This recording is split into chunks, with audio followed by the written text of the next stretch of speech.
Ser mãe é fácil, toda mulher nasceu para ser mãe, certo? Errado. Quem disse isso? Nem toda mulher que consegue parir está preparada para ser mãe. Nem toda mulher quer ser mãe e está tudo bem.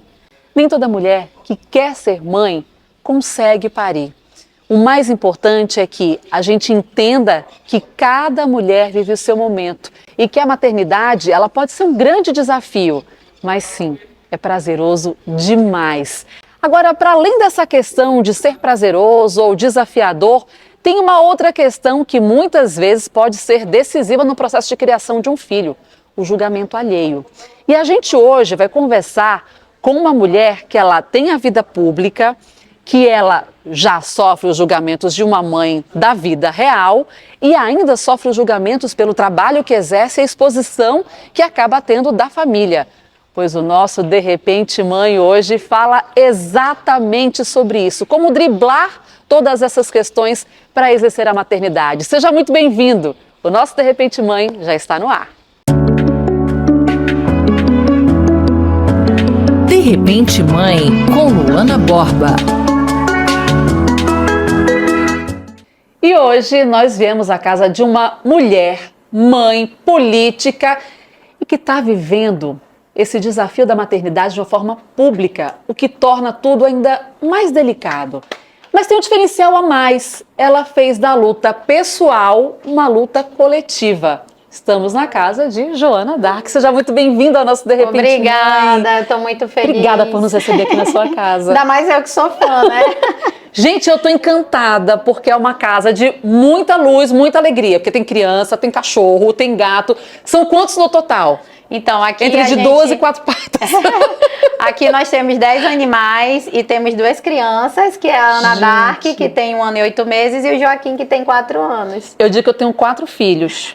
2 de 2 patas e 2 de 4 patas. Aí o que aconteceu? Ganhei mais um filho. Eu tenho a Vida Biju e agora veio o Batman, que o Vinícius batizou de Batman, e tá uma grande loucura lá em casa. Enfim, é cachorro para um lado, gato para o outro, menino correndo, é uma grande confusão. Mas, Joana, me conta desde o início. Você começou com os animais. Sim. Mãe de pet. De onde veio essa paixão? Então, eu já tive a felicidade de nascer num lar, né? Minha mãe, minhas avós, meu pai, que sempre gostaram de animais. Então, assim, o meu melhor amigo, quando eu era criança, era um animalzinho. E aí me tornei mãe de pet, entrei no ativismo da causa animal. E depois de tudo isso, que foi o que me levou para a vida pública, eu te confesso que eu nunca tive aquele desejo de ser mãe. Eu sempre, não tinha? Não. Eu Como sempre fui uma pessoa de... Eu queria estudar, eu queria o meu trabalho, eu queria a minha carreira profissional, mas eu nunca tinha me visto como mãe. Não era um desejo, até o momento que eu me tornei mãe, né? Então, do momento que eu me pera... Gente, é a Ana, tá tudo certo, faz parte. Essa é a maternidade real, é assim. A mãe na vida real é assim. Olha o menino e puxa pra cá, e cuidado com o tripé. Olha, e assim, é curiosa. Mas a gravidez, então, não foi planejada? Foi um acidente? Foi um acidente, literalmente, porque a gente não tinha ainda nos nossos planos, né? Era uma coisa assim para uns 5 anos depois. Foi uma única vez, só para te ter ideia, uma única vez que a gente escorregou na questão da camisinha.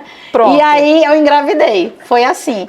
E aí, quando eu recebi a notícia, para mim foi um mundo novo. Mas foi um mundo que eu me redescobri. Foi um divisor de águas na minha vida e tudo começou a fazer muito sentido. E hoje, por exemplo, eu me vejo com a vontade de ter muitos filhos e me arrependo de não ter tido antes. Porque eu já tinha, né, um ela me falou, relacionamento. quanto você quer ter? Eu quero ter 5 filhos. Você tem ideia do que ter 5? E detalhe, ela quer ter 5 todos de parto natural. Os 2 já foram de parto natural. A Ana nasceu em casa.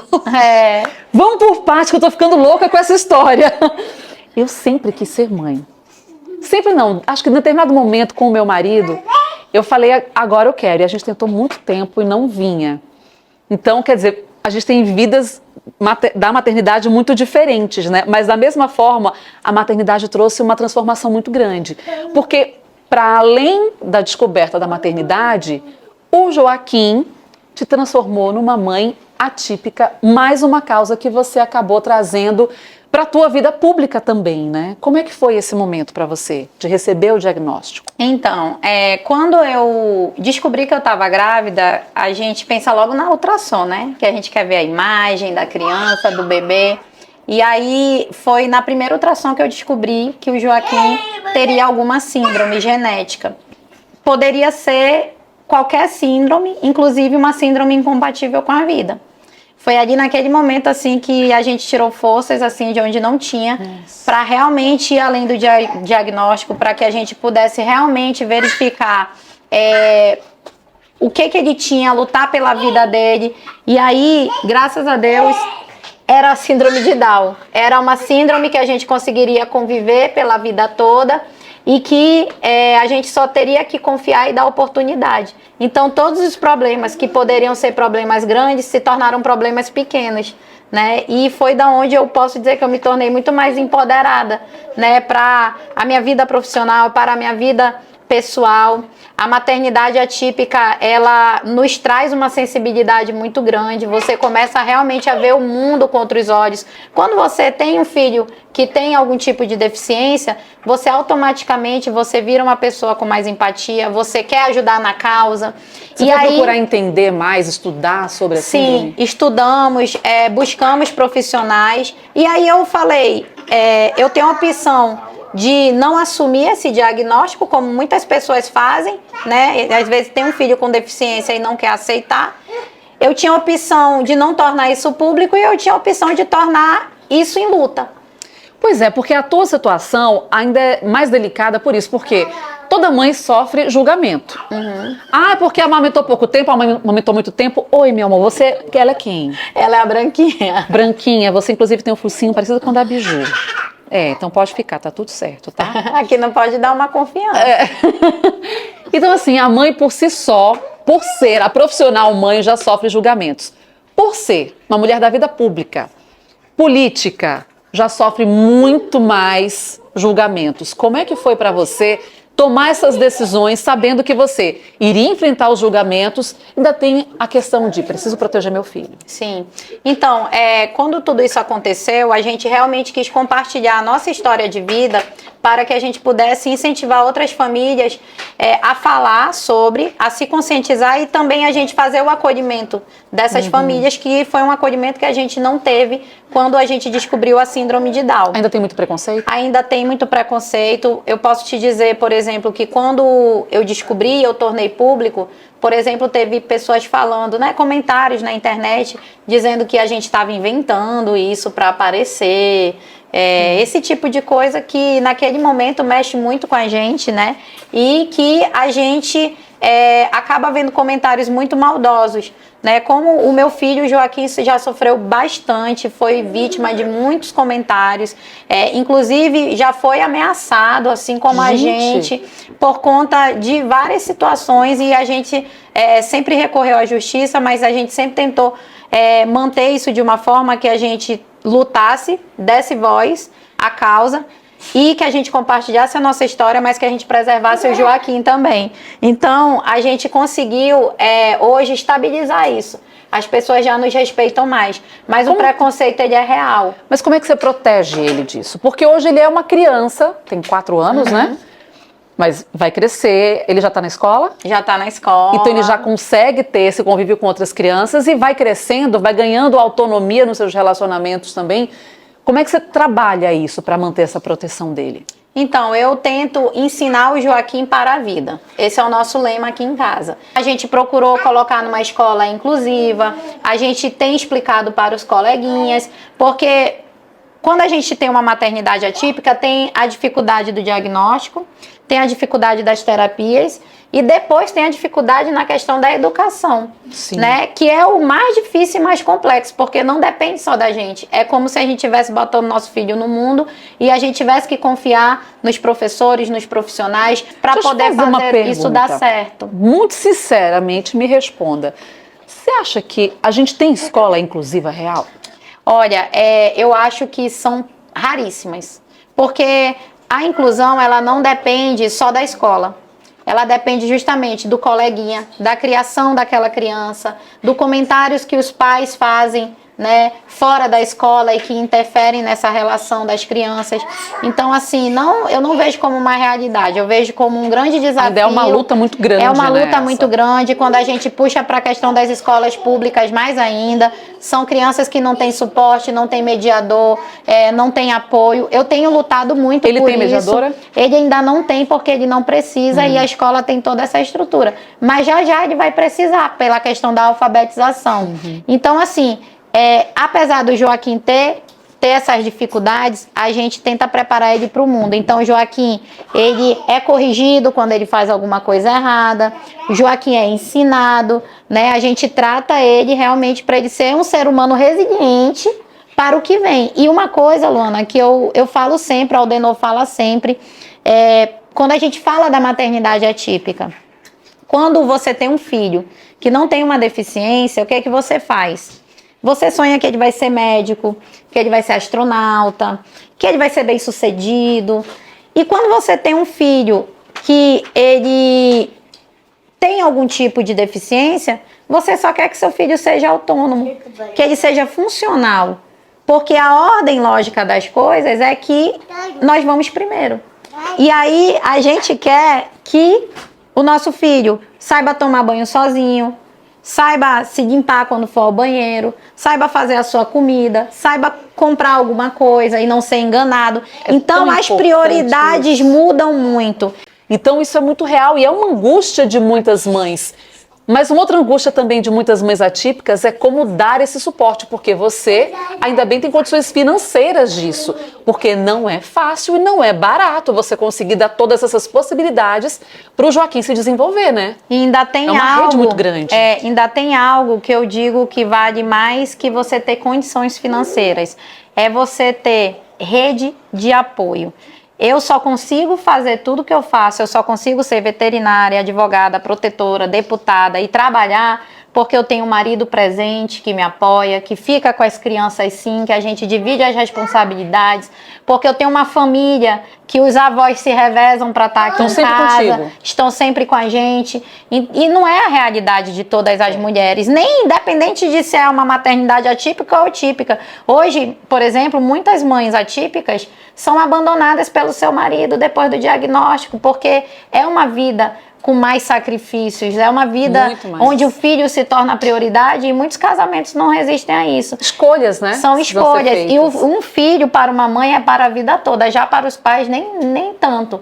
Quando a gente recebeu o diagnóstico, nós choramos, Luana, assim, e revoltados, né? Tentando questionar Deus. Tem o processo da negação, né? O processo da negação, do luto. Eu fiquei chorando assim por uma semana, eu e Aldenor. Chorando, mal, achando que a nossa vida tinha acabado, como é que ia ser. E porque quando a gente aceitou... Né? Você se culpou em algum momento? Eu não me culpei, mas eu vi muitos comentários, assim, para me atacar, de pessoas dizendo assim, vocês não combinam, por isso que a criança veio com defeito. Minha nossa! É desse nível. Que eu acho que pela vida pública, para mim é mais forte. Mas, por exemplo, depois que passou todo esse processo do luto, que a gente decidiu, né, não, a gente vai assumir a responsabilidade, a gente vai lutar pelo nosso filho, a gente vai tornar disso uma luta, foi um processo muito natural para todas as outras coisas. E aí a nossa família, algumas pessoas da nossa família, por exemplo, principalmente os mais velhos, falavam assim, não, mas não tem um remédio, mas eu vou orar, né, eu vou... Como se fosse reversível, né? Como se fosse uma síndrome reversível. Então, no início, a gente lutou muito para explicar para algumas pessoas da nossa família que, por não terem o entendimento correto, que era uma questão de alteração genética, é uma síndrome para a vida toda, que a síndrome de Down não tem nível, né? A pessoa tem síndrome de Down e ponto, e que a gente ia ter que conviver com isso. Quando todo mundo entendeu e a gente conscientizou, tudo fluiu muito bem, porque até a gente se assustou, porque qual é a referência que você tem quando você pensa em pessoas com síndrome de Down? Você pensa naquelas pessoas que não tiveram terapias, que muitas vezes estão nas instituições e não conseguiram se desenvolver por não ter tido aquela terapia naquela janela de oportunidade. Então, hoje a gente tem uma geração de crianças e adolescentes com síndrome de Down que estão revolucionando o mundo. Eu conheço o João Vitor de Paiva, que eu quero até trazer ele aqui para Manaus, que ele é graduado em educação física. Faz palestras pelo Brasil todo, namora, é independente. Eu conheço a modelo dos grandes desfiles internacionais que tem síndrome de Down. Temos uma pessoa com síndrome de Down que tirou a habilitação e está dirigindo por aí. Tu tá preparada para ele casar? Olha... Isso aqui, minha amiga, é uma conversa que independe de ser típica, atípica, isso aqui mexe com a mãe. Olha, e a gente tá com uma plateia aqui, que eu vou te falar. A plateia tá... Se não fosse ela, eu não era nada. Porque ela tá assim. A Lani, tu tá falando e ela não tá dizendo. A Lani tá concordando com tudo, tá respondendo tudo a junto. A Lani é meu braço direito. E Lani, assim, quando ele casar, Lani... Não vou deixar não. Ela vai chorar. Mas vamos lá, veio o Joaquim. Oh, meu Deus, você quer me beijar? Pode beijar. Cheira aí, tá bom? Acho que tá. Eu vou descer, senão ela não vai deixar. Ela não vai deixar. E aí veio o Joaquim, você já tinha mudado de ideia sobre maternidade. A ideia dos 5 já veio com o Joaquim? Então, do momento que eu tive o Joaquim, eu já queria ter muito filho. E aí veio 3 anos depois, mais ou menos, a Ana. Isso. Foi planejada? Então, a Ana, ela assim, também não foi planejada, mas a gente já queria ter. Eu sempre quis ter um filho atrás do outro, porque eu queria que crescessem juntos. Gente, isso é uma loucura, mulher. É uma loucura. E trabalhando grávida, é tudo uma loucura. E assim, por que eu queria também? Porque eu queria muito que o Joaquim fosse estimulado pela essa convivência entre irmãos, né? Então, a gente... eu vou dar para vocês aí. Então, a gente conseguiu ter esses 3 anos e foi, assim, um tempo muito bom, porque eles brincam juntos, eles aprendem juntos, eles são estimulados juntos, eles são super companheiros. Tem a horinha da briga? Tem a horinha da briga, irmão não tem pra onde correr. Mas... tudo fluiu melhor para o Joaquim quando a Ana chegou. Mas rolou um medo quando você engravidou de novo? Muito, porque quando você tem um filho com síndrome de Down, ou com autismo, ou com alguma deficiência, você acaba tendo medo de ter o segundo e vir mais um. Isso aí é normal, isso passa na cabeça de qualquer pessoa. Eu tinha a opção de fazer inseminação e eu tinha a opção de não fazer. E confiar em Deus. E a gente nunca quis fazer inseminação porque... E aí não é julgando quem faça, não é isso. Mas você pensou nisso como uma forma de evitar que viesse com síndrome? Porque se é difícil ter um com síndrome de Down, imagina 2, né? 3, enfim. Mas eu pensei, tá, e quando o médico vier e me disser que tem um embrião que tem síndrome de Down e o outro não tem, como é que eu vou fazer essa escolha? Se eu, por nada nessa vida, eu... alteraria ter o Joaquim. Porque se Deus chegasse para mim e dissesse, Joana, você quer ter novamente um filho com Down, o Joaquim? Eu ia dizer, eu quero ter o Joaquim. Eu quero ter essa missão. Né? Que bom que o Joaquim veio para nossa família. Que bom que foi para mim que ele veio. E eu falei, cara, eu não vou fazer inseminação, eu vou acreditar em Deus, nessa missão. Se vier mais um, vai ser bem-vindo, a gente vai dar conta do recado. E se não vier também, vai ser bem-vindo do mesmo jeito. E aí foi quando eu tive a minha tão sonhada menininha. Porque eu sempre quis ter um menino e uma menina. Agora vamos falar de parto. Eu sempre digo que o parto natural, pra mim, é a cesárea, gente. Porque eu ficava pensando, gente, agora como é que vai sair daqui? Porque eu tenho pânico de agulha, enfim. Mas meu parto foi incrível, foi maravilhoso. E assim, a gente aqui, no De Repente Mãe, repete muito isso. Só não tem espaço para julgamento. Porque cada mãe sabe a sua realidade, sabe o que faz sentido pra sua vida, pra sua família, sabe o que dá conta. E tá tudo bem, a gente não pode julgar as pessoas. E aí ela veio me dizer que ela quer 5 partos normais. Não tô julgando, eu tô sentindo a dor quase.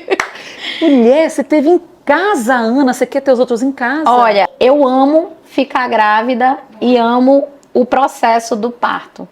Porque como eu já vivi 2, cada parto ele é um parto totalmente diferente. Quantas horas foi do Joaquim? Do Joaquim, 12 horas. E dela? E da Ana, 10 horas. Sendo E aí- que o dele eu usei analgesia. Foi um parto normal, humanizado, mas eu usei analgesia de parto. Então, diminui um pouco a dor. No dela foi natural, que é aquele parto sem intervenção médica de analgesia, essas coisas. É realmente você sentir a dor do parto. E eu não amo... mudou a tua ideia? Não, eu amo parir, eu amo ficar grávida, eu amo falar sobre parto. Quando eu vejo uma mulher grávida, eu já vou dar dica de amamentação, eu já Você sofreu falo com sobre... amamentação? Muito. Você Muito. sabe que, assim, eu quis muito ser mãe, não vinha naturalmente, então eu fui para adoção. Com 2 anos que eu tava com o meu filho, veio a minha gravidez, que eu achei com 41 anos que era uma menopausa precoce, né? Eu amei muito estar grávida. E eu aproveitei muito, foi um momento muito conturbado da minha vida emocionalmente falando. Mas eu amei tanto e eu acho que me apeguei tanto porque eu sabia que seria a única oportunidade. Porque com 41, eu não vou ter outro filho, né? Então seria meu único momento de gestar. Nunca pensei no parir, porque ali já era um trauma.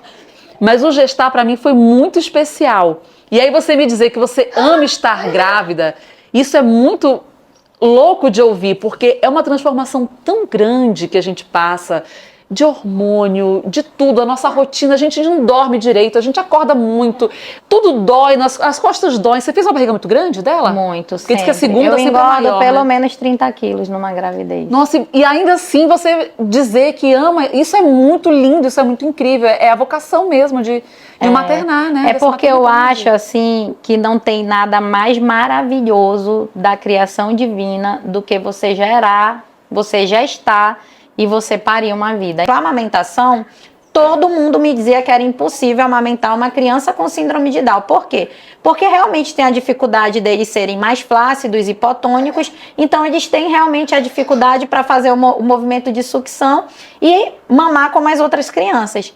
E Luana, Você conseguiu? olha como são as coisas. Eu amamentei Joaquim 1 ano e meio.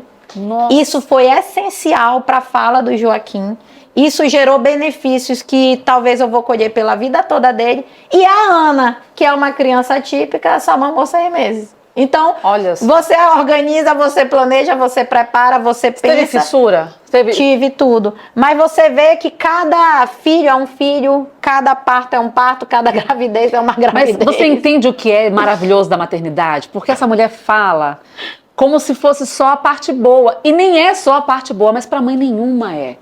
Por que a gente traz esses relatos aqui no De Repente Mãe? Para acolher. Porque às vezes tem um momento que você está naquela crise e você diz assim, só eu passo por isso. Não é só você que passa. O que a gente traz aqui é a mensagem de que tudo passa. De que a gente consegue dar o passo adiante. E aí você venceu o medo, teve a segunda gestação. Você teve uma terceira gestação? Sim. Você fala sobre isso? Falo. Hoje eu uso a minha história para orientar, falar para as mulheres, porque é uma dor que muitas vezes não se fala. E que as pessoas parecem que não permitem que você viva. Sim. Ah, você perdeu um bebê, daqui a pouco você tem outro. Mas aquela vida. Aquela vida existiu, É, né? não é uma outra tentativa simplesmente. Tem uma história. Como foi para você viver esse momento? Então, quando eu descobri a gravidez, que depois eu acabei descobrindo que era uma menininha, eu já achava que por ter tido as duas, né, gravidez e tudo deu certo, eu nem cheguei muito a me preocupar. Tomei os mesmos cuidados e aí eu sofri o aborto espontâneo. Que Com pra 10 mim, semanas, não com foi? 10 semanas, que pra mim foi um momento, assim, foi o momento mais difícil da minha vida. Não esqueço nenhum dia a minha bebê, né? Eu não cheguei a botar nome, mas eu digo a minha bebê, a nossa anjinha. Mas eu acredito muito em Deus. Então, eu sei que mesmo nessa dor, nessa dificuldade, Deus esteve sempre segurando a nossa mão. E as pessoas não falam muito do luto, né? Pode pegar, ela tá atrás do sofá aqui, ó, tentando pegar. Lani, você pode aparecer, Lani. Ela tá não tem escondida problema, não. aqui. Você pode aparecer, Lani. Você é maravilhosa, pode. O que as pessoas vão pensar, o caos, né? Mas Amiga, vou dizer, é uma casa com criança. Ponto, isso, acabou. é a vida real, né? Mas assim, quando tudo aconteceu, eu fiquei muito mal, fiquei muito triste. E aí eu comecei a vivenciar um outro tipo de maternidade, que é a maternidade das mães que perdem seus bebês, né? Seja ele na barriga, seja ele ainda depois que nasce, seja com 10 semanas, seja com 40, a dor ela é a mesma. Aquela criança nunca será esquecida. Então, eu também falei disso, né, depois que me senti preparada, para buscar apoio com outras mães e para conscientizar também, né, trocar ideia. E sabe o que eu acabei descobrindo? Que o aborto espontâneo ele é mais comum do que a gente imagina. Sim. Ele é estatística mesmo. Então, é muito comum. E eu conheci mulheres que tinham tido aborto espontâneo e nunca tinham falado. Porque não é uma dor permitida pela sociedade. Exatamente. Não é, ainda mais porque, como você teve essa perda muito recente, muito no início, ainda tem aquela questão de deixa fazer 12 semanas para você falar. Então, quantas mulheres não passam por isso nessa fase que você passou e que nem chegaram a dizer para outras pessoas que estavam grávidas? Então, realmente é um momento de acolhimento que precisa. E você sentiu isso diante de toda a exposição que você tem da sua vida, da sua família? Você sentiu isso? Eu senti quando a gente teve que fazer uma nota, né? Porque, enfim... teve que se ausentar do trabalho. Eu tive que me ausentar e tudo mais. Mas eu acabei tendo muito acolhimento. E um acolhimento até que eu nem esperava que fosse ter, de pessoas desconhecidas. E foi aí que veio essa enxurrada de mulheres me relatando que tinham sofrido.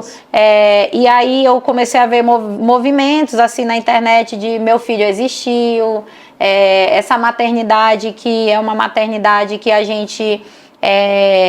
nosso filho não está aqui, mas a gente entregou nosso filho para o céu, né? Então, isso precisa ser falado, né? É importante as pessoas buscarem esse acolhimento, acolherem, saber o que falar, né? Porque eu escutei frases que às vezes as pessoas não é na maldade, mas falam, mas ainda bem que foi logo, pior se fosse com mais semanas. Esse tipo de situação que a gente não deve nem falar, a gente só tem que acolher a pessoa mesmo. Mas hoje... Mas é isso que você falou, às vezes não é na maldade, né? A grande questão é, se você não conhece a história, não fale. É isso. Você elimina qualquer possibilidade de erro, de maltratar uma pessoa que você não quer maltratar. Não sabe o que dizer? Fique quietinho, dê um abraço. Dê um abraço que resolve. Mas foi um momento difícil, mas foi um momento que hoje... eu tento conversar com as pessoas, mesmo para conscientizar. Então eu digo assim que eu passei por todas essas experiências e o que eu posso tirar disso é eu compartilhar o meu relato, a minha história e ser ponto de apoio para outras mulheres. Tá planejando a próxima? Então, não tô não, mas nunca se sabe. Como as outras não vieram planejadas, nunca se sabe. Nunca se sabe, mas com certeza... o que vier, se vier, e se não vier também, a gente sempre acredita em Deus, né? Então eu entrego toda a minha vida, tudo, absolutamente tudo nas mãos de Deus. Agora, óbvio, gente, olha, quem não teve filho, eu falo pra minha irmã que é nova, tem 23 anos, eu falo, olha, se eu com 23 anos soubesse que ter filho era tão bom, já tinha tido, óbvio que tem essa responsabilidade, né? Mas assim, realmente... é o que eu vejo que mais importa na minha vida. Nossa, que lindo. Joana, estou muito feliz da gente poder contar a tua história, porque para além do que a gente conhece do teu trabalho público, esse relato, ele fortalece. É o que a gente sempre fala, precisamos trazer esses relatos, falar sobre isso, porque muita gente diz, mulher nasceu para ser mãe, tá no pacote e tá tudo certo. Não. A gente precisa valorizar cada etapa, porque está no pacote de algumas. E a gente precisa trazer esse olhar humano, porque às vezes a mulher se sente vivendo essas etapas sozinha, isoladamente. Então saber que não está só, acolhe. Obrigada por compartilhar a tua história agradeço. Com a gente. Gente, que delícia estar nessa casa, eu não tenho ideia, porque essas crianças não param. Nem um minuto. Passa pra cá, passa pra lá com um cachorro, menino, e aí a Lani fica doida, vai pra lá, vem pra cá. Lani, você arrasou hoje, deu conta de tudo. Obrigada. E você que nos acompanha, se não se inscreveu no canal, tá perdendo tempo, corre lá, se inscreve toda sexta-feira, tem conteúdo novo para você. Nas redes sociais também a gente está sempre se falando, comentando sobre essas loucuras maravilhosas da maternidade. Se você quiser contar a sua história, comenta com a gente, conta a sua história, manda o seu contato pra gente trazer você pro lado de cá do nosso De Repente Mãe também. Obrigada, Joana, mais uma vez. Olha, saúde, sucesso e mais 3 bebês. Conte comigo, sou admiradora do seu trabalho. Obrigada, lá quando tu se despediu igualmente. na TV e olha, você mãe, eu achei o máximo. E parabéns por incentivar tantas outras mulheres e me tirar do meu dia muito louco da correria. E foi difícil, para meus falar amigos, da foi maternidade. Muito obrigada mesmo. Eu que te agradeço a disponibilidade. Gente, semana que vem tem mais.